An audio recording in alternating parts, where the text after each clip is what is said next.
Welcome back to round two, part two of ekev, and we're discussing the Rabbi Sherer doctrine that has been a tremendous source of churban. Why do I say this? Because now this concept, I showed you the letter for Reb Moshe. Reb Moshe says, "Haris kol ha'am Hashem soni the hate." And when Reb David Eidenson called up Agudas Yisrael, they told him, "We're against legislation with hate. We're against it. It's hate, hate." So the Chavetz Chaim, as I mentioned last week, and David HaMelech, Tachlis in the Sinesi, Mitzvah is Koitet, Havi Hashem Sinuro. We're against hate, hate. In other words, you're talking like the liberals, Rabbi say. And I explained that Rabbi Levin, Rosh Hashiva tells a member of the Motzei Gedolei Torah, is reputed to have said at a Shabbos session, a Friday night session, when Aaron Koppel asked him about honoring people, politicians, and shmutz yaks, and Rabbi Levin told him, if it's the basic aspect of the persona of the politician, the shmutz, then you can't. Maybe Rabbi Levin would even hold, as I mentioned months ago, when Corey Johnson, the openly homosexual and maybe even HIV positive city council member from Greenwich Village, who became the Ganze Knaka speaker of the city council, maybe he would hold, we can't hunt him, we can't support him. Maybe Rabbi Levin would hold that, or maybe the Shana Adoris, because this mice was 10 years ago, and you read this Adoris so much, and now maybe there's a heter for this also. But he answered, but if it's just one of a number of things on the list of the politician, he supports abortion on demand, partial birth abortion, gay rights, but also it's a lot of other things that are good for yeshivas, ahin hair, then we're allowed to support him. Where did Rabbi Levin get this from? I believe that this is part of the discredited sherer doctrine. It doesn't have a source in Torah. And I'm telling you a Ma'aser Rab from Rav Yankov Kamenetsky. That Rav Yankov Kamenetsky said, even if the guy is an anti-Semite, and he won't give any money to Jews, and he's not pro-Israel, but he's pro-morality after Wolfson, that's diametrically opposed to what Rabbi Levin is saying. And I believe that the reason Rav Shmuel Kamenetsky, Shlita, Rosh Hashiva Philadelphia, has made robocalls for politicians and said, thank you, I won't shake the hands of Joe Lieberman, etc., etc. I believe part of this is his Yerusha, his legacy from his father of Yankov, certainly not the Sherer doctrine, the Rabbi Sherer doctrine, Rabbi Isai. So let's call a spade a spade. Now, Agudas Yisrael, here's a dinner. It wasn't Agudas Yisrael, but it was another Lekker Shmecker dinner. Here, I'm holding this up from the Jewish press. Kojo dinner on his couch. There's 200 pickets and protests in the Jewish press. This is what I mean, that the Jewish press, even though they had big tovus and koch, they still put this article with the protests in the Jewish press. Of course, who organized the protests? It certainly wasn't Agudas Yisrael, it was Yehud 11. And here, morality group pickets Sepko dinner. You see all the signs? This was in the Jewish press. Overthrow the homosexual network, and the gays got to go, etc., etc. And Agudas Yisrael was also doing something, a Sepko dinner or something. And they honored Samuel Pierce, the Secretary of Housing, on October 16, 1983. And therefore, when they brought down Harrison Golden, who was the controller of New York City, who knew how to speak Yiddish and once went to yeshivas, they brought down Schumer and Solas. So I personally went outside and I led a protest against Agudas Sepko. It was then on the Utrecht Avenue at Armon Terrace on the Family Defense Coalition. And I personally handed this letter to Samuel Pierce, the secretary. He should understand. And I wrote as follows. Our leading religious authorities have issued statements urging we demonstrate that Jews follow the dictates of the Torah and loathe abominations. We are also enjoined from giving honor or support to politicians who destroy our wonderful America by sponsoring legislation which legitimizes immoral lifestyles. As such, we appreciate the favors that various politicians might bestow on our community, but our first priority is a moral society. Therefore, we strongly negate any honor given to Congressman Solas, Schumer, and Controller Golden. We respectfully urge you to convey our sentiments to the administration, along with the request that the president speak out strongly on all traditional values. And it's signed by Yehud 11, but I had an interreligious family defense coalition, very impressive stationery here. You see with all the names on the side. So Rabbi say, this is what one Yid 11 was doing, and this is what Aguda was doing. Who does history prove is right? It's not Gaiva here. It is Aziz de Kedusha.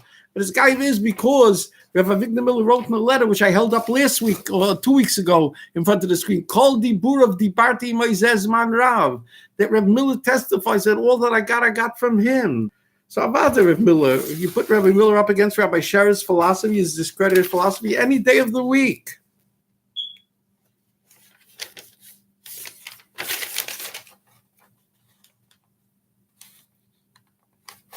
Okay, now, let's see, is there anything more in the show and tell, my dear friends? Please spread the word. Please spread the word. Okay. I just want to say as follows. The interesting little piece here in the Jewish press I'm holding up. Jordanian columnist blames earthquakes on Israeli weapons tests. He says they're probably testing secret nuclear weapons, and that's causing all the earth tremors in Tver, etc., etc. And the media said that they know it's only a matter of time until there's a big one in Eretz Yisrael. So a politician said something, I forget if he said it had to do with Chil Shabbos or something like that. What happens with the Yerushalmi? In the 6th chapter of Brachos, that the Yerushalmi says clearly, for the sin of Mishkav Zocha, and it happened right around the Mishkav Zocha parades in Tel Aviv and other parts of the country, there were various earthquakes. And the big one is going to be in the beginning of August in Yerushalayim HaKodesh, excuse me, L'chaim Tov L'Shalom. Rabbi say, maybe we'll do another program on the sherer doctrine, maybe not. The Rabbi Sherer Zichron L'Bracha doctrine. Again, I want to emphasize, I am not in any way being mevazeh or being mevayish him. When he was wrong, there's a Mishnah somewhere that says when Chizkiyahu was right on certain things, the Chazal gave him credit. When he was wrong, they said he was wrong on things. We have to follow that pattern. Rav Avigdor Miller quoted that pattern to a big Torah activist and author, Rav Moshe Goldberger of Staten Island, maybe 3 or 4 decades ago. And this is the way it is. And I have Shemesh Rav Miller, and I said over the Ma'aser Baram when I criticized the Agudas Yisrael 30 years ago when I was first beginning the radio. And Rav Avigdor Miller told me, it was more than 30 years ago, it was 35 years ago, he said, first go and collect $100 because I made a bet with Rav Michael Handelsman, who was then a 16-year-old bacha. So I have my Rebbes, I have my Mahalach. What I'm doing, it's not stam. Now, let's see. What other things that we have to discuss over here, if I may?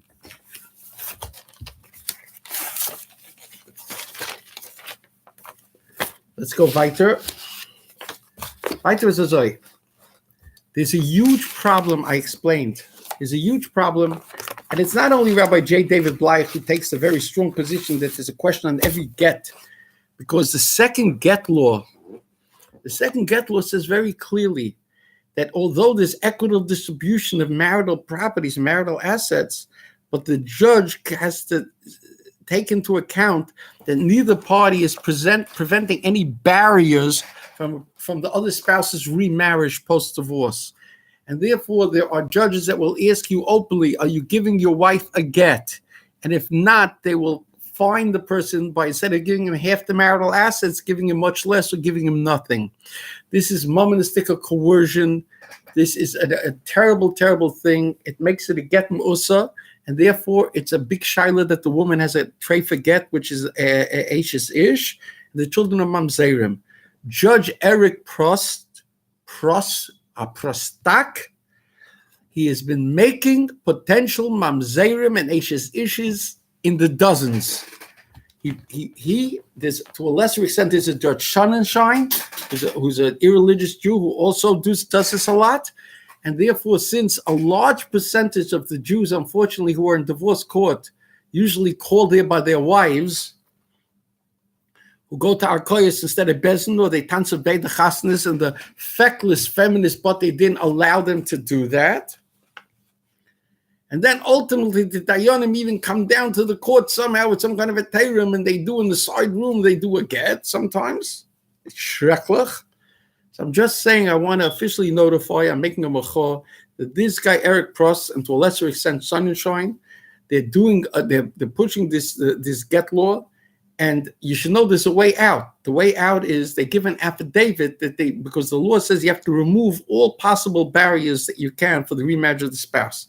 And since there's a Maisa, the Maisa is one of these cases, the judge demanded, go to Bezdin to give a get, and if not, I'm going to charge you hundreds of thousands of dollars. So it's a famous Maisa.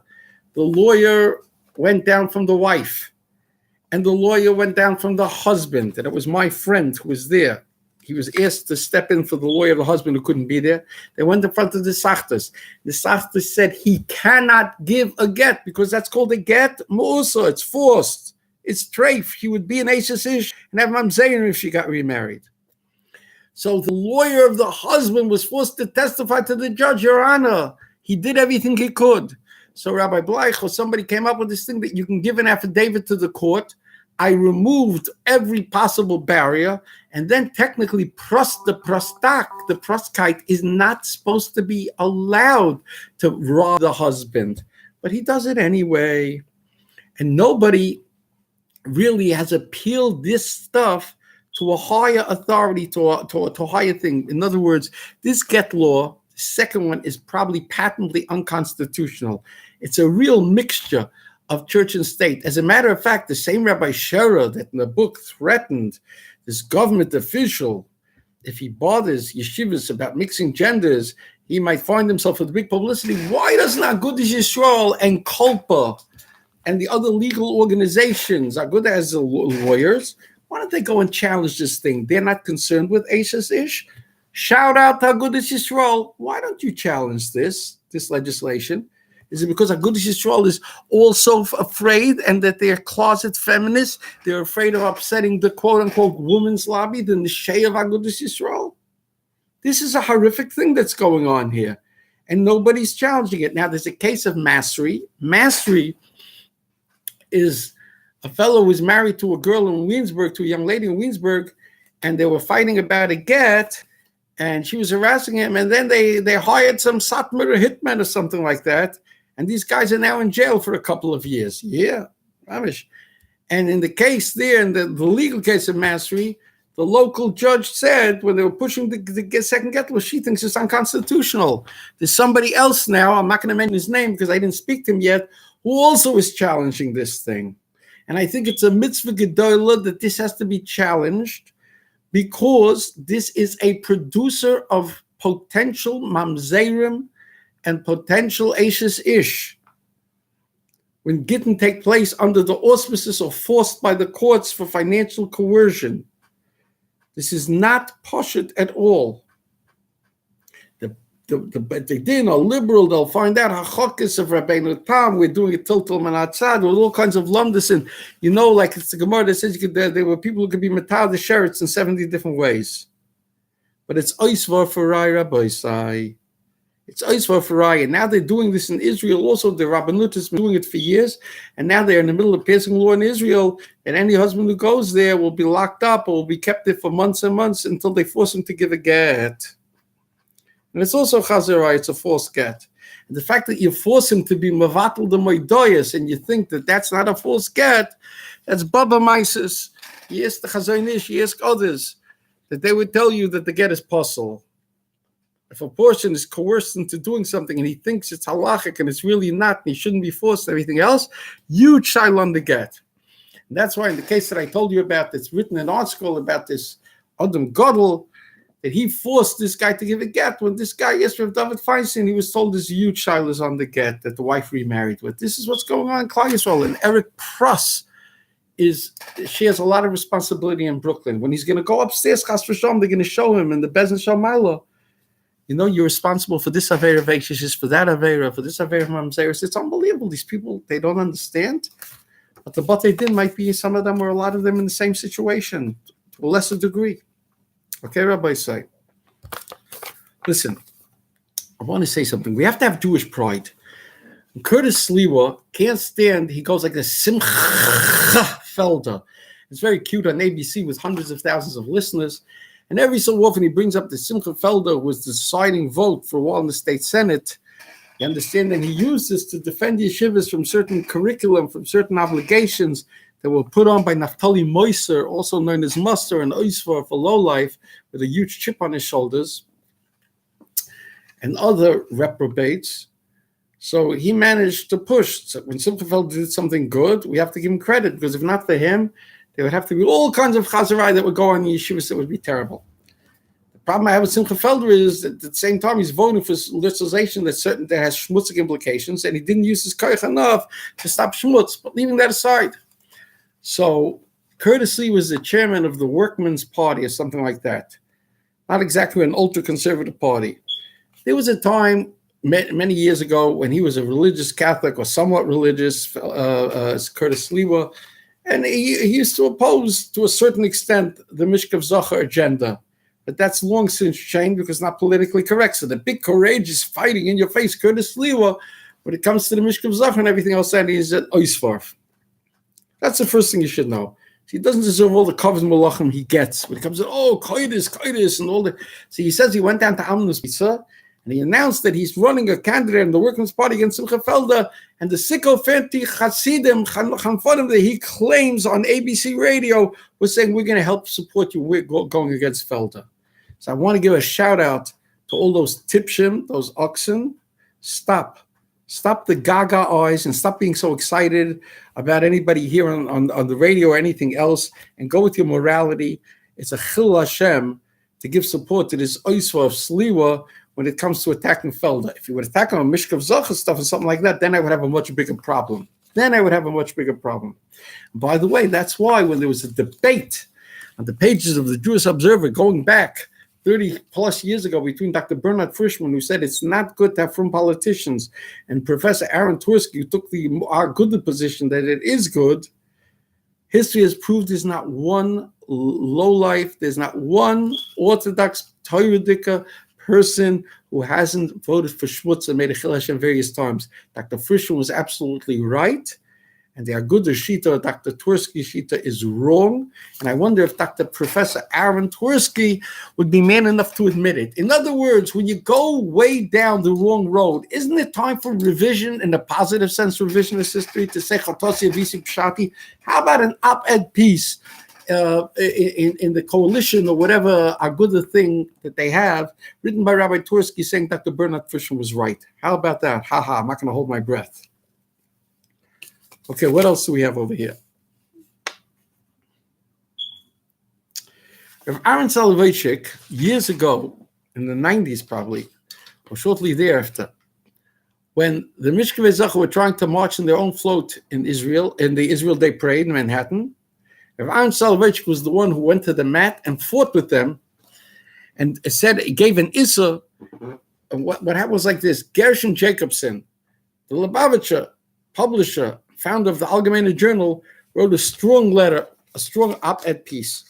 And Rabbi Aaron Soloveitchik quoted that piece. He agreed with it, and he wrote to this big money man, Sam Dome, they should use his influence to see that he's one of the marshals of the Israel Day Parade, that they shouldn't have the Mishkevei Zachar marching. And he piled ice, and for years, even after he was nifta, they didn't march. Of course, for the last 5 or 10 years, they've been marching, and the modern Orthodox schools march. And Rabbi Aaron Schechter from the modern Orthodox said it's a Mordechai Chil Hashem.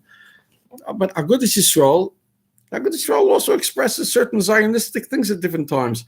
What would have been so gefährlich if they would fight against the Israel Day Parade in this thing? Why was only Rav Aaron Soloveitchik? You're not even allowed to ask these questions.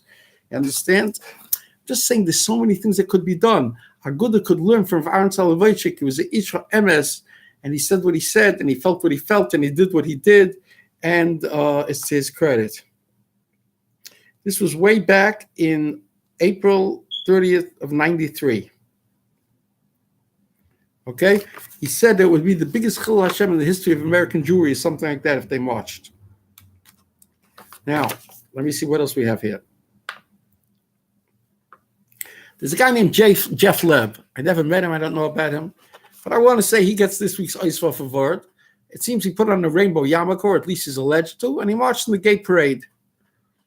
You won't hear him getting criticism from councilman of Borough Park, who wore his Bekish and ran all around and said, Dov Heiken's son, Yoni, didn't have a Bekish, and he has a Bekish, he's a Heimish Yid. But Kalman Yeager marched with Fernando Ferrer in the gay parade. And Fernando Ferrer was running for mayor back in 2007, 2008, whenever it was, Kal Miyeh Gamash in the parade also. I think his wife might have even tweeted mazel tovs to the gays and stuff like that. So I'm saying, but this guy, Jeff Lev, is an Oisvarf. We're not even talking about that he's an Oisvarf, an Orthodox Jew who writes, who marches in the gay parade. And but Jake Adler, who's some kind of functionary in the OU, some kind of political lobbyist or something, he defended him on Facebook. Maybe he said, listen, he in the hair, whatever it is. He understands that this is what we're dealing with. This is the kind of garbage we're dealing with. But Agud is only a little bit behind. They're not supporting Jeff Leb marching the gay parade, but they're supporting all the lowlifes, the Corey Johnsons and the other lowlifes, etc., with Big Hanifa. Geseder. Now, Ruben Diaz is a Hispanic Galach who's very powerful in the Bronx, and he parlayed that into, I first cooperated with him in 1985 or 1986, thereabouts, or 87, to fight against a sex ed curriculum in the public schools that was mamish geferlach. And he parlayed that into being a longtime state senator from the Bronx, but he's getting too old and it's too much of a schlep. So he gave up that seat. He was the only state senator Democrat to vote against the Mishkav Zacha stuff. And now he's in the New York City Council. So New York City Council, on the homosexual speaker, Corey Johnson, the good friend of Chaim Deutsch and Jaeger, etc. So they're investigating Diaz because Diaz sent out on his city council email, he said like this: Cynthia Nixon, the left-wing lesbian, former movie star or TV star, is running to the left of Como, and that's why he's doing all these ultra-liberal crazy things that he's doing by executive order, because he's running scared, because if he doesn't get enough votes to defeat her handily, he can forget about kaput on his presidential ambitions to run against Trump. So he says he doesn't understand why Cynthia Nixon is dissatisfied with Cuomo. Cuomo is very extreme. She on the Mishkav Zacha marriage and stuff like that, etc., etc. So for writing this thing, it seems he mixed in politics, and now they're investigating him. They're going after him. Now, I don't know what penalty he could suffer. Can he suffer a knas? Can he suffer that they should throw him out of the city council, impeach him? I don't know. But they're going after Diaz because he has a semblance of morality. You understand? More than a semblance. Even though he wrote it's now established law and we have respect, he also wrote Tipshus Tikazach and Reverend Diaz, with all due respect. But his heart's in the right place, and his son is an Oisov president of the bar, president of the Bronx, very well spoken, who wants to run for mayor as well, and he's a liberal ultra Oisov. And Diaz, to his credit, even though he has a lesbian or something in his family, he still was stark against the Mishkav Zacha. He's a religious guy, and again, the guy is Machayev the Yid. If they're still goyim like this, so then you understand, it's a kal v'chomer what we have to do. So anyhow, but what message does this send to Chaim Deutsch and Jaeger and other people who are sherer mitzvahs? If they can go after a powerhouse like Reverend Ruben Diaz, then they can go after our little Orthodox twerpies in the city council. And this is very, very, very dangerous what's happening. You should just understand that. I just want to give a little shout out to Rev. Aaron Kotler. Rev. Aaron, you know a lot of United States senators and congressmen, not just the New Jersey delegations, but more than that. Where's your achrayas? You don't have an achrayas just for what's good for geld for Lakewood. You have an achrayas according to the koiches. Kaberes Hashem b'hoincha. It says in the Chazal, Kaberes Hashem b'groincha, meaning that if you have a good voice, you got to sing like the Levium, you got to use your voice to lobby, etc., etc. You got to use your contacts with David Lichtenstein, the multi-billionaire, or with what's his name, Schnall, the lobbyist for Aguda in New Jersey, and you gotta speak to other people on all kinds of legislation. Let me give you one example, Aaron Kotler. What are you going to do about the ERA? Carolyn Maloney from the Silk Stocking District in the Upper West Side or something, the congresswoman, is pushing very stark ERA, and ERA just needs another, I don't even know if it's 1 or 2 states, and that might pass the Equal Rights Amendment, and there's going to be terrible, terrible fallout.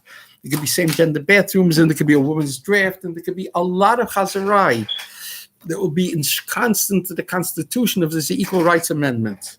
What's Aguda doing about it? I don't know. What's OU doing about it? I don't know. What's Aaron Cutler doing about it? So you say, I didn't know. Like you told me, you sent me an email. You didn't know about the transgender bill. You're speaking to Gary Sherer. Ayash Koyach. If it was Gelt or something you were interested in, billboards, you would know about it, Rav Aaron, right? So the point is, I'm telling you about ERA, and I'm officially on this website giving you a job assignment. Aaron, work with David Lichtenstein. When he's not busy slicing and dicing and editing out people who don't hold his liberal social views to fight against ERA. Get him involved. Get Aguda involved. Do something positive. Do a little rectification. You didn't do much about the library, did you, with the tray from the books? Are you going to do something for next year about that, Rav Aaron, to make sure that they don't have another homosexual pride month in the children's section of the Lakewood Library? What are you doing with your koiches? It's all about gelt. You understand what we're talking about, Rabbi Sai? Let me tell you something. Tzfanya Vav 6. Vav. The 6th Tzfanya says, Neshamti Pinois, I broke down big buildings. They were using this quote by the World Trade Center. You're going to take Musa. That means the concept is that everything that happens in the world, it's really a message to Klal Yisrael, when the catastrophes, etc., etc. If there's increased molestations, if there was a challenge on Mitzitza B'Peh in New York, the Irva Ein B'Yisrael outside of Yerushalayim, the biggest conglomeration of Jewish people with Torah and mitzvahs. Why is this? It's because everything goes around us. You understand? Think about it. Zephaniah 6 goes in accordance. It means that what we do has profound influence on our politicians, on the legislation. There's a cross-pollination here. The Gedolim impact on the Tzibur, and the Tzibur in return impacts on the Gedolim. And the reason Rabbi Levin from Aguda could say such a thing already 10, 12 years ago or more to Aaron Kotler, this thing that has no basis and that's sakana, and I wish he would admit that this is wrong now, and the Metzes would come out with some policies on this stuff. Let me tell you a quick Maisa. When Mayor Giuliani was pushing the first schmutz, he was pushing a gay thing, and I went and I testified in front of a city council hearing when Tom, the homosexual Dwayne, AIDS positive from Greenwich Village, was there, and I made chayzik of him. So at that particular time, I sent Rav Avigdor Miller stood up before I went down to testify in the city council, and they were making these gezeres, and they were going to make a homosexual executive order or something like that. And he said, Rabbi Yehuda Levin has an important announcement to make. And he stood beside me on Thursday night while I made the announcement, everybody should come down to City Hall. And then a few weeks later, we had a big protest at City Hall, which I'll show you some other time, which got into the papers. The media was making chayzik of me, but who cares? We stood up and we showed Laharis Go L'chol Ha'am Shama Shem Saniteva, which was a Moshe Feinstein shita, even if it wasn't the shita of Rabbi Morris Sherer. Moshe Lamaris ain't Kereb Moshe. Understand? So at that time, I sent out to the Metzger Torah the letter from Moshe, which I held up to you before, and I contacted Rabbi Fegelstock, Stark. I said, Rabbi Fegelstock, did you receive the letter? I sent you, yes. He said, what do you suggest we do? So I said what I said last week to you on the radio. I said it here. I said it to Rabbi Fegelstock. I said, if a good Yisrael has to handhold the politicians because they need the gelt, and they need a two-way for Klal Yisrael, and they need a two-way for Eretz Yisrael. Okay, I understand it. Let the Gedolei Yisrael start a second organization. You have all kinds of people, professors, academicians, people with money, people with degrees. You have everything. And that they would play good cop, bad cop. And let that bad cop be to make it the Shishem, to work with the evangelicals, to work with the Catholics, to work to bolster morality as much as possible. So I was telling this to a member of the Metzger Torah. He says to me, did you speak to Rabbi Levin? That was his answer. I should speak to Rabbi Levin. So I understand. I was Yehuda Levin. I didn't speak to Rabbi Avram Levin. It's very good. But, I was very disappointed because I know Rabbi Levin's shita with all due respect. Years later, I told you about a mice. I went over to Rav Levin. I told him things. I told you in a bungalow colony. He held on to me. He was very warm to me. And later on, he told his son, Ephraim Mordechai, I might not agree with everything that this young man, I wasn't so young, I was already 50-something. I might not agree with everything he does, but we need people like him in Klal Yisrael. So I thank Rabbi Levin for that. But the fact of the matter is, Rabbi Isai, we've got to do something, and Lakewood holds the key. If the Lakewood B'nai Torah, if we're going to have 2,000 or 3,000 people tuning into a hotline or the video, or listening to this and spreading the word, they become educated in the Hashkafa. If the debate, what's going to be able to be is we're going to be able to be the tail that wagged the dog. Just like you see with the Lakewood Rosh Yeshivas, all of a sudden they came out with a kolkar against the billboards. Aaron Kotler, the CEO, was behind it, or so they say, it's alleged. But when they saw the Olim was signing petitions, they came out against it. Rabbi said we have to use the people power, and in this door it has to go like Pinchas, it has to go from the bottom up. And Reb Moshe, the first Moshe, the first Reb Moshe was Moshe Rabbeinu, and he said, "Karini de'igur te'iu lavi pravanka." Once there's an educated, religious, b'nai Torah consumership that can demand things here in Eretz Yisrael, and in my old age, in my dotage, I'm getting a second wind, and I'm pleading to do this, with your help, to do this again, to educate a new door. Please spread the word. Until this time next week, this is Yehuda Levin, wishing you an easy fast. This should be the last fast. Mashiach should still come. I'm not a Chabadsker in particular, but we want Mashiach as soon as possible, if I'm not allowed to say now. Until then, seid gesund, a guten Shabbos and a guten Tomit.